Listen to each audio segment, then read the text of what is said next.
And from the time that the daily sacrifice is taken away, so we find this once again because it appears several times in the book of Daniel, and it has been fulfilled as a shadow a couple times in history, yet it represents when the two witnesses are killed, and no longer Yahweh will demand or ask or expect any sacrifice from humans like it was prophesied that it had to happen.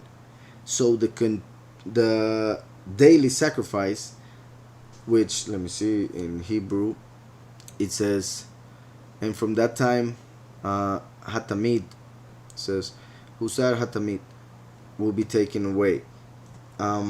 So the continuous sacrifice that will be stopped. The fact that Yahweh was allowing people dying because of the accusation of Satan and all of that will be taken away when the two witnesses are finally killed. That is pretty much, even though it's about dying, the positive sense of this verse. Because in the physical or the earthly way that this will be fulfilled, or they're trying to fulfill it, is by building a physical temple in Jerusalem, starting the sacrifices that they would do daily in the morning and the afternoon in the physical temple, and then when the two witnesses are killed, the false Messiah will appear on earth and will take over that temple and will decide not to make any more sacrifices because he's already on earth. So that is when the sacrifice will be taken away in the middle of the week. When 3.5 years go by, times and half a time, then the sacrifice is taken away. And from the time that the daily sacrifice is taken away. So here it's talking exactly from the time that it's taken away. So it means when the two witnesses are killed, pretty much. Two witnesses are killed. Well, or it could be said when the false Messiah appears on earth, which will be in a matter of a week, pretty much. So the false Messiah will appear on earth in the middle of the week, 3.5 years. In the middle, the false Messiah will appear and will stop the sacrifices, the physical sacrifice. So when from the time that the daily sacrifice is taken away and the abomination of desolation is set up, that means when the false Messiah appears on earth. So we see the connection in time, yet there is a difference or separation, which is to show what I was saying, that when the two witnesses are killed, then the false Messiah will appear.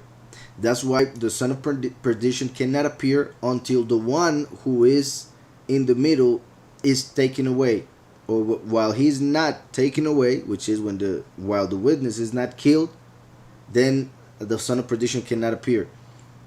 That is why we see in Daniel that Michael is the one who stands in heaven, pretty much in the middle, protecting, making the son of perdition not manifest on earth yet, pretty much. So when he's taken away, meaning when he's killed, then he can appear on earth, the son of perdition. So that is why the daily sacrifice is taken away, and then the abomination of desolation is set up.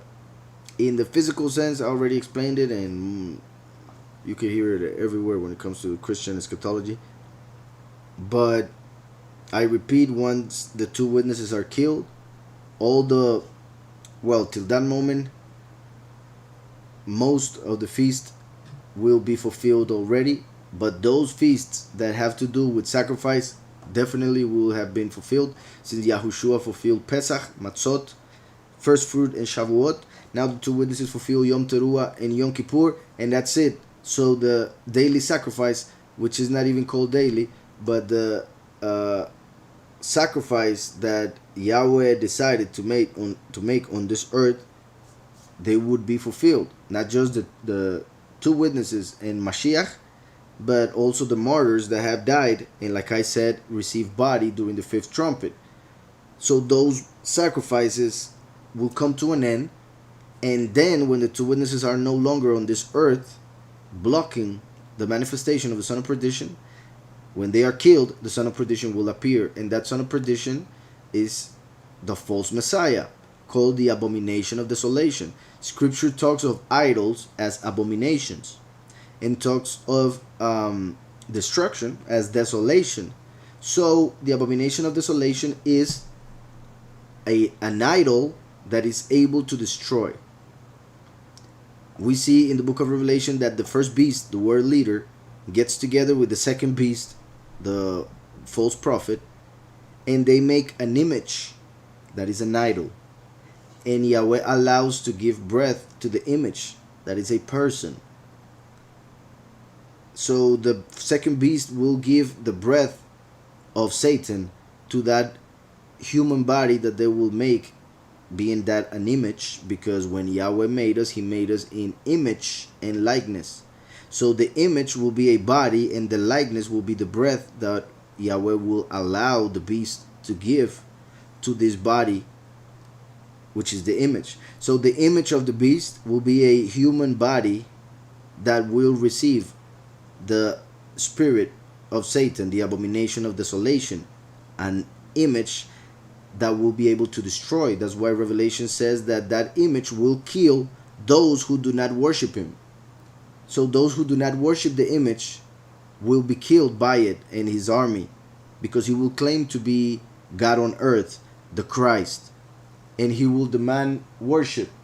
When the two witnesses are killed, the body that the beast and the false prophet made will be ready for Satan to enter it as the spirit, and Azazel as the soul, the body being the one in which the inclination to evil will be, therefore Samael. So that's how the false Messiah is 666, three Satans in one, because he will be through the body. Samael will be acting up as the inclination to evil.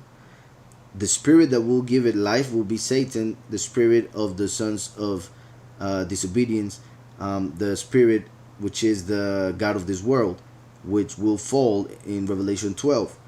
And then the Apollyon, who comes from the bottomless pit, will come as the soul of that body, and that will be Azazel.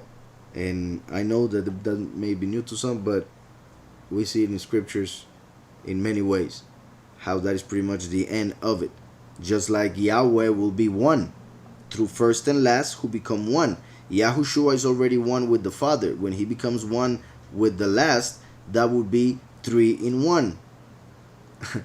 And that is not Trinity, but that's how you could see it. That's where they took the Trinity to make their false religions. Yahweh as first and last, becoming one. That's why Echad in Hebrew has 3 letters. One word, 3 letters. Yahweh manifesting twice. So, and from the time that the daily sacrifice is taken away, the two witnesses are killed, and the abomination of desolation is set up, the idol who will kill people who do not worship him is set up in the world as the God of this world. And when he appears, when there is a temple, he will say, I'm here, so stop it. And then it says, there shall be 1,290 days. 1,290 days. That's interesting, because when he talks about 3.5 years in Revelation regarding the congregation and the teaching of the two witnesses, it speaks of 1,260 days. So here we see 30 extra days, 1,290 days for the abomination of desolation. Why is that? Because we see in Hosea 5:7 that the abomination of desolation will be given 30 days to kill the many. So he will receive the first 30 days to kill those who do not worship him and do not want to put the mark of the beast in them. After those 30 days, he will finish with the last week of Daniel, 1,260. So 1,260 plus 30, 1,290. That's why from the time that the sacrifice is taken away until the end of the abomination of desolation, 1,290 days. And it says, and from the time that the daily sacrifice is taken away and the abomination of desolation is set up, there shall be 1,290 days. So he's pretty much saying that the abomination of desolation will be for 1,290 days.